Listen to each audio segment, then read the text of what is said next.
আসসালামু আলাইকুম। কেমন আছেন সবাই? যে যেখান থেকে আমার ভিডিও দেখছেন অবশ্যই আমার ভিডিওতে লাইক, কমেন্ট, শেয়ার দিয়ে পাশে থাকবেন। আর আমার ইউটিউব চ্যানেলে অবশ্যই সাবস্ক্রাইব করতে ভুলবেন না। তো আজকে আমি আপনাদের সাথে শেয়ার করব কীভাবে কালো জাম বানিয়েছি বাসায়।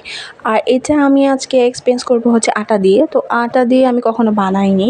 তো আজকে বানিয়ে দেখলাম যে আসলেও কি আটা দিয়ে সুন্দর মিষ্টি হয় কিনা। তো এখানে আটা দিয়েছি, পাউডার দুধ, গুঁড়া দুধ আর হচ্ছে আপনার বেকিং সোডা আর ঘি নিয়েছি। তো এটা দিয়ে সুন্দর করে একদম মিশ্রণটাকে মাখিয়ে তারপরে গোল গোল মিষ্টি শেপ করেছি। তারপর এটাকে তেলে আমি একদম ভালোভাবে ভেজেছি। যদি আপনারা সাদা মিষ্টি খেতে চান তাহলে অবশ্যই সাদা করে ভাজবেন হালকা। আর যদি আপনার কালো জাম খেতে চান তাহলে অবশ্যই একদম লালচে করে ভাজতে হবে। তো আমি লালচে করে ভেজেছি, যেহেতু আমাদের বাসায় সবাই কালো জামটা বেশি পছন্দ করে, ছোটো বড়ো সবাই।